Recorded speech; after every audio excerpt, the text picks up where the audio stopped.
okwogera ne Katonda buli ku makya y'ensula ennamu ekulukutira mu bulamu bwaffe ne tufuna amaanyi agatuyamba okuyita mu lunaku lwonna. Funa amaanyi nga tonnafuluma nnyumba yo. Wasuze otya omulungi omulabi wa 3ABN TV. Nkwanirizaako nate enkya y'olunaku luno olwaleero. Mukama waffe yeebazibwe. Yeebale akukuumye n'akuyisa mu kiro n'akutuusa ku nkya y'olunaku luno olwaleero. Erinnya lye liweebwe ekitiibwa era ligulumizibwe. Kansuubire nti nno wasuze bulungi. Gwe yasuze nga bambi obulamu tebweyagala, ng'olina ebisoomooza, mwafiiriddwa, olina endwadde, bikutawaanye no n'eri abantu ennaku zino balina ebirowoozo bingi. Netukusaasiddeko. Naye ekigambo kimu nti Mukama waffe afaayo. Bimuwe byonna ye tebijja mukooya. Ye tebijja kumumalamu maanyi. Bimuwe byonna ajja kufuula wa ddembe. Agamba mu kitabo kya Matayo essula 11 olunyiriri olwa 28 n'olwa 29 nti emigugu gyaffe abakooye era abazitoowereddwa gitwale gy'ali era tuyigire ku ye kubanga ye muteefu era muwombeefu omutima. Weebale kubanga weekumidde ku 3ABN era nkusaba obeeko n'omulala gw'otegeeza atweyungeko enkya y'olunaku olwaleero nga tuyiga ekigambo kye. Akubuuzaako enkya y'olunaku olwaleero si mulala nze Wilberforce Kisomba. Mukama mpadde buwi mukisa okubeera nti nze ndi mu maaso go ayogera ebigambo bino eby'obulokozi, ebigambo ebikulu bye twetaaga okumanya naddala ffe abali mu nnaku zino ezisembayo ez'ensi eno. Nkusaba oneegatteko akaseera kano twewombeeke tusabe nga tuneeyongerayo na kyakwiga kyaffe enkya y'olwaleero. Otenderezebwe ogulumizibwe Katonda waffe kubanga gw'oyinza byonna. Weebale kubanga otukuumye n'otuyisa mu kiro. Weebale kubanga otuwadde omukisa okuyiga ekigambo kyo. Tusaba okulungamizibwa Omwoyo Omutukuvu mu buli nsonga, buli kigambo, buli nnyukuta n'akatonyeze kabikole amakulu mu bulamu bwaffe enkya y'olunaku olwaleero. Ebigambo nga bwe tunaabiwulira Mukama, tukusaba otuwe omutima omwangu okukkiriza okutambula n'okukola nga bw'oyagala. Abanyigirizibwa, abasoomoozebwa, abalumizibwa, abanakuwala mu kiseera kino Mukama tubateeka mu mikono gyo nga tutambula wamu nabo era nga tuyiga wamu nabo Mukama. Omukisa gwo ogw'enjawulo kagubeere ku abo era obafuule ba ddembe, obawonye, bafune emirembe okuva gy'oli, obakubagize, obazeemu amaanyi Mukama. Okusaba kwaffe okuyita mu Kristo Yesu Mukama waffe. Amiina. N'olunaku olwaleero tugenda kutunuulira ekyokuyiga kyaffe. Tukyali mu kitabo kya Kubikulwa essula ey'ekumi. Naye leero tugenda kutunuulira okusaba okuweebwa omusana, ekitundu ekyokubiri. Jo twatunuulira ekitundu ekisooka. N'olwaleero twagala kutunuulira ekitundu ekyokubiri. Era nga tugenda kusoma olunyiriri lwaffe era lwe twasomye olunaku olw'ejjo mu kitabo kya Kubikulirwa essula 10 olunyiriri olw'omwenda. Kubikulirwa essula 10 olunyiriri lwa 9 Bayibuli egamba bweti.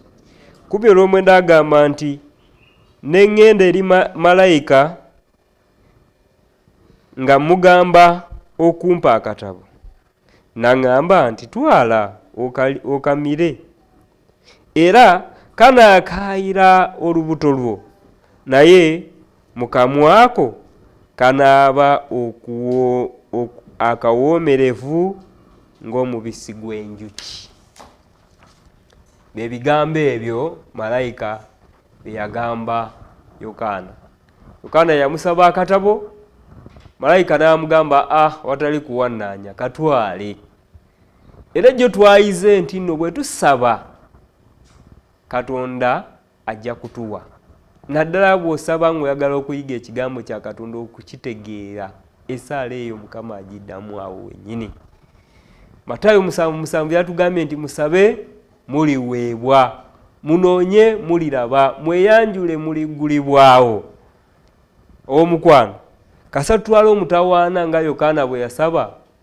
Katonda tajja kukumma kintu kirungi na kimu mu magezi agali mu kigambo kye. Ojja kusobola okukitegeera ate akusobozese n'okukitambuliramu. Naye leero tweyongerayo n'ekitundu ekyokubiri mu bigambo bino. Tulabye ndi Yokaana yagambibwa ndi kajja kuba kawoomerevu mu kamwako, naye mu lubuto bwo kajja kuba kakaawa. Embeera y'emu n'abakristaayo Abadventist abalindiriza abaaliwo mu kiseera ekyo ekya 1844 nga ekiseera tewakyali eky'obunnabbi nga bwe twazze tuyiga. Nabo mu kiseera eky'enkomerero ekyatandika mu mwaka gwa 1798 bwe baatandika okubikula ekigambo kya Katonda kyali kiwoomerevu. Omwoyo Mutukuvu yabayiikangako mu ngeri ey'enjawulo era yabayigiriza mu ngeri ez'enjawulo ne bongera otegeera ekigambo kya Katonda. Ekigambo ne bakyagala ne bakinyumirwa ne bayiga. Kyali kiwoomerevu, baakirya ne kiba kiwoomerevu. Jjukira egyo twagambye nti okukirya kitegeeza okukisoma, okukigondera n'okukola nga bwe kigambye. Okwo kwe kulya ekigambo kya Katonda. Ekyo kye baakolera ddala. Naye kyafuuka ekikaawu mu lubuto lwabwe ku mwaka ogwo 1844 Okitoba 22 bwe baali balindirira okulaba omulokozi naye n'atajja. Olunaku ne lukya ne buwungeera ne buziba nga tazze. Ne bafuna okusaalirwa okunene. Abaali batakkiriza njiri eyo ne batandika okubasekerera, ne bafuna abasekeeterezi, ne bafuna ababajerega, kwegamba ne kibaluma nnyo nga bw'oyinza okuba ng'olina omuntu gw'oyagala ennyo, kwegamba olina ky'olindirira ng'okirindirira naye n'osubwa. Ng'obadde olindirira n'osubwa ne kitatuukirira nga kiruma. Kwegamba bo baalumwa nnyo. Awo ebigambo bye baali basomye, ekigambo kya Katonda kye baali basomye bwe kyafuukira ekikaawo. Okusaalirwa kwali kunene. Mu Luzungu agamba ekigambo great disappointment. Eza kisingako ku ky'Oluganda ekyokusaalirwa okunene. Kwegamba embeera teyali nyangu n'akatono mu bulamu bwabwe. Nga tutunuulira embeera eno ey'okulya ekigambo kya Katonda oba okusaba okuweebwa omusana, ekitundu ekyokubiri, aga tutunuulireko katono ku mbeera y'obulamu bwa Yesu. Yesu bwe yali ku nsi kuno n'abayigirizwa be yayogera ku ebyo byali bigenda okumutuukako. Yayogera ku mbeera nga bwegenda okubeera, biki ebigenda okumutuukako, abibabuulira. Kankusomereko ennyoli nnyiriri ntono nnyo, si zonna kuba obudde tetulina. Budde bwa 3ABN tebusobola kutuganya n'akamu n'akeddagala. Naye entonotono ze tugenda okusoma, jjukira twagamba nti ekigambo kya Katonda kyennyonnyola, ennyiriri zinnyonnyola nnyiriri. Matayo essula 16, mukwano gwange, Matayo essula 16 olunyiriri olwa 21. 16:21 Matayo, Bayibuli egamba nti Yesu n'asookera awo okubuulira abayigirizwa be nti kimugwanira okugenda e Yerusaalemi okubonyaabonyezebwa ennyo abakadde ne bakabona abakulu n'abawandiisi n'okuttibwa ne ku lunaku olwokusatu okuzuukira. Yatandikirawo n'abagamba nti kimugwanira okugenda e Yerusaalemi eyo okubonyaabonyezebwa abakadde, abawandiisi, abafalisaayo, oluvannyuma okuttibwa, naye nja kuzuukira ku lunaku olwokusatu. Yesu yatandika yabateekateeka ng'ababuulira ebigambo bino. Ng'era tugambye naffe tusome ekigambo kya Katonda. Kansomwe kati olunyolo lwe 17 olabe ennyiriri ez'enjawulo Yesu yali ayogera nabo. Essula ya 17 olunyolo lwa 22. Sura 17 ndi Matayo 17:22. Bayibuli egamba nti bwe baali nga bakyatudde e Galiraaya, Yesu n'abagamba nti omwana w'omuntu agenda kuweebwayo mu mikono gy'abantu. Yali ng'atudde nawo naye n'abagamba nti omwana w'omuntu agenda kuweebwayo mu mikono gy'abaki? Mikono gy'abantu. Nga yeeyogerako nti agenda kuweebwayo eri ababi, eri abagenda okumuyigganya. Somekoko ne mu Luka ebigambo bino byonna Yesu yali abyogera eri abayigirizwa be ng'era ekigambo kya Katonda we kijja gye tuli naffe. Luka essula 9 olunyolo lwa 22. Luka 9:22. Bayibuli egamba bweti.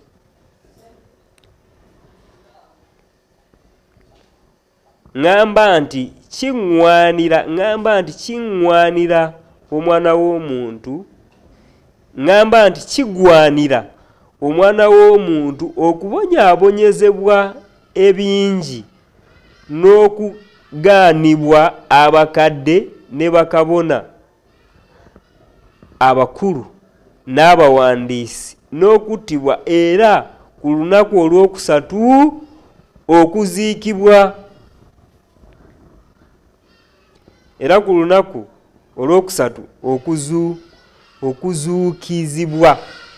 Era ku lunaku olwokusatu okuzuukizibwa. Yagamba nti kiŋŋwanira abategeeza abakalaatira ebyo byonna ebigenda okumutuukako. Luka era wendi awo essula 18 olunyolo lwa 31. Luka essula 18 olunyiriri olwa 31. 18:31. Bayibuli egamba nti enda kusoma 31 kome ku lwa 33. 33 Bayibuli egamba nti n'atwala abo 12 n'abagamba nti laba tulinnya e Yerusaalemi, n'ebyo byonna ebyawandiikibwa bannabbi birituukirira ku mwana w'omuntu. 32 Kubanga aliweebwayo mu baamawanga, aliddukirwa, alijjirirwa ekyejo, aliwandirwa amalusu. 33 Balimukuba enkoba, balimutta, era ku lunaku olwokusatu alizuukira. Ng'atambula nabo agenda boolekera Yerusaalemi, abagamba byonna ebigenda okumutuukako. Bagenda mukuba, bagenda mufugira amalusu, bagenda kumujjirira ekyejo, byonna byonna n'abibagamba. Era agenda kuziikibwa, naye ku lunaku olwokusatu ajja kuzuukira. Baana bamaze okumutta ne bamuziika, ku lunaku olwokusatu ajja kukola ki? Ajja kuzuukibwa. No, Yesu yagamba ebigambo bino abayigirizwa be bateekebweteekebwe. Era agamba ebigambo bino mbibabuulidde mulyoke mubeere n'emirembe mu nze.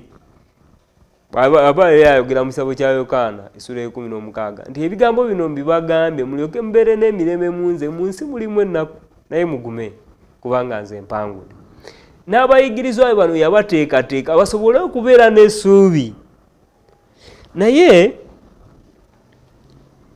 obunnabbi obwo bwali bulaga obulamu bwa Yesu Kristo ku nsi, oba bwe yali ng'abannyonnyola obulamu bwe, era n'obunnabbi bukyogerako lwatu obulamu bwe ng'ali ku nsi kuno.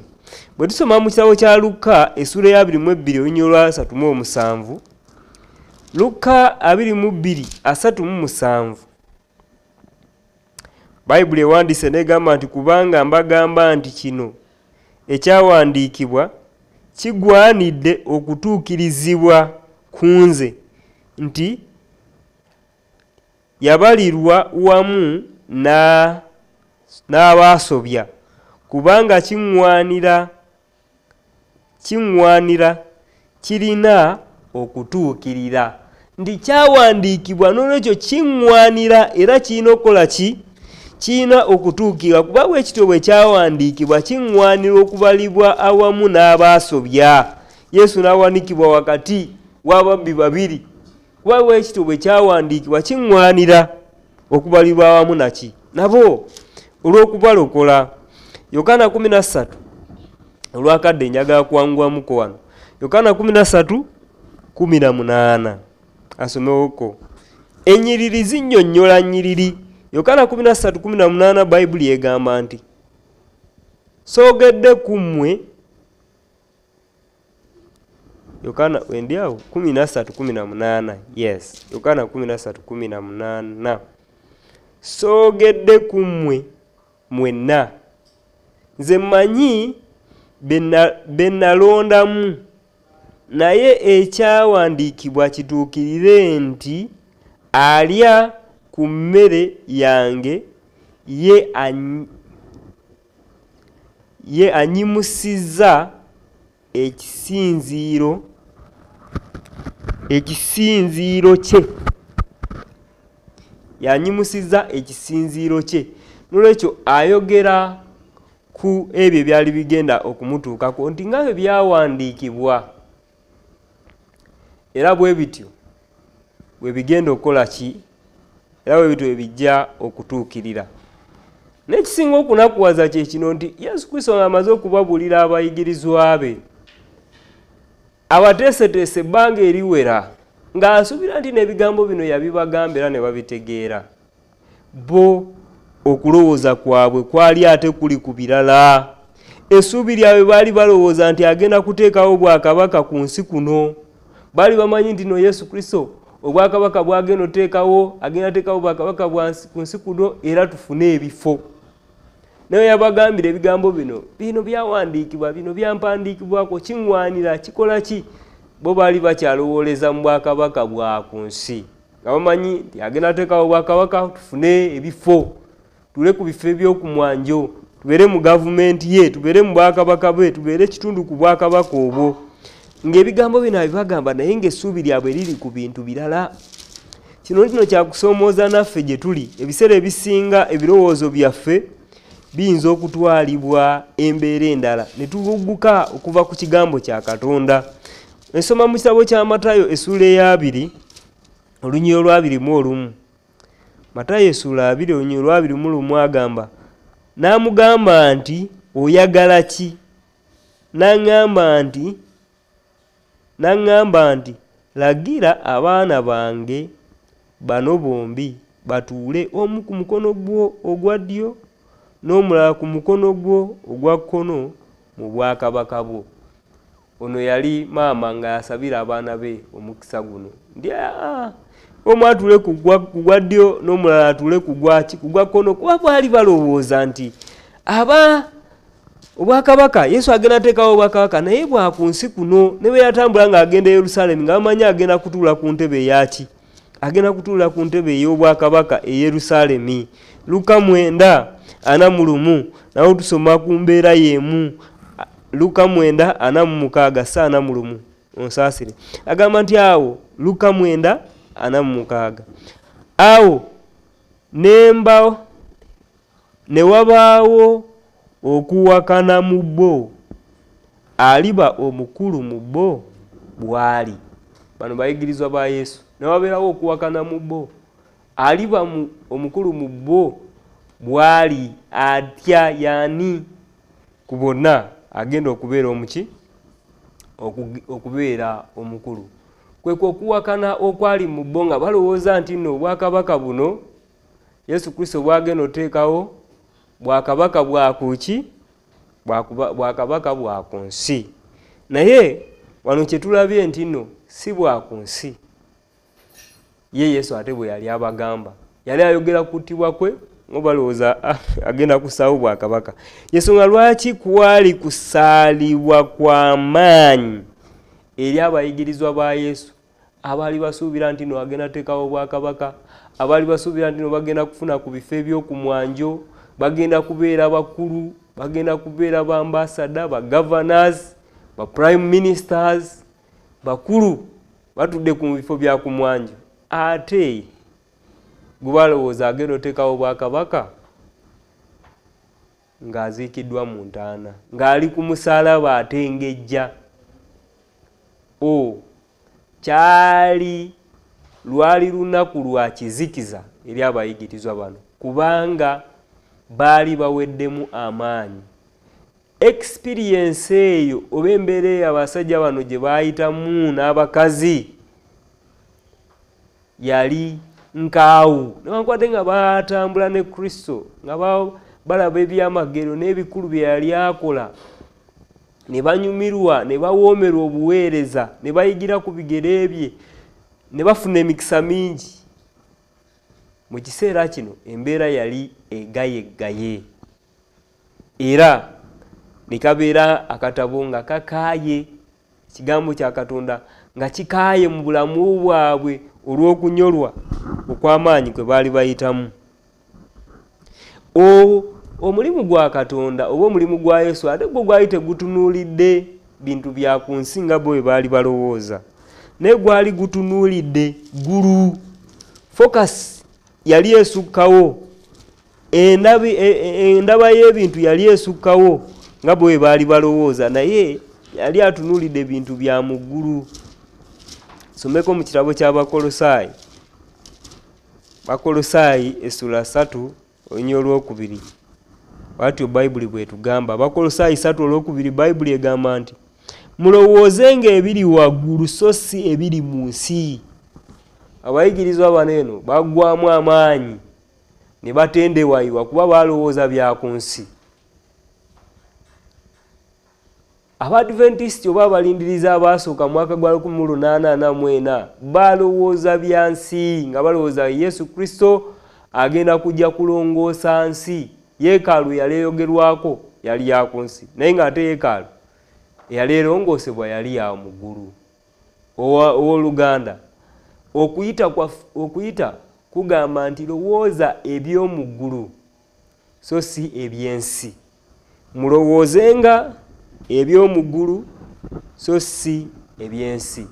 Nga tulya ekigambo kya Katonda oba ng'omutwe gwaffe ogw'ekyokwiga gwagambye nti okusaba okuweebwa omusana, nga tusaba okuweebwa omusana, tusabe Katonda atuwe omusana oguva mu kigambo kye, omusana omutuufu nga ekigambo kye bwe kiri mu kukola ki, mu kuyigiriza. Tuleme kutwalibwa ate kutuuka mu mbeera tugambe nti nga twasubwa.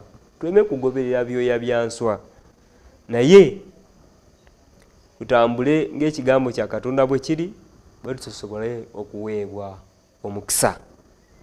Ekyo kibadde ekyokuyiga kyaffe olunaku olwaleero, era nsaba Mukama akuwe omukisa, oyongere okutambula nga bw'ali era bw'ayagala, era okusaba kwo kubeere nti no Mukama nsaba ompe omusana okutegeera ekigambo kyo n'okutambula nga bw'oyagala. Katusabe. Katonda waffe tukwebaza olw'ekigambo kyo, tukwebaza kubanga otuyigiriza nti mu kyo tulina obulamu obutaggwaawo kasa tukwekwatako.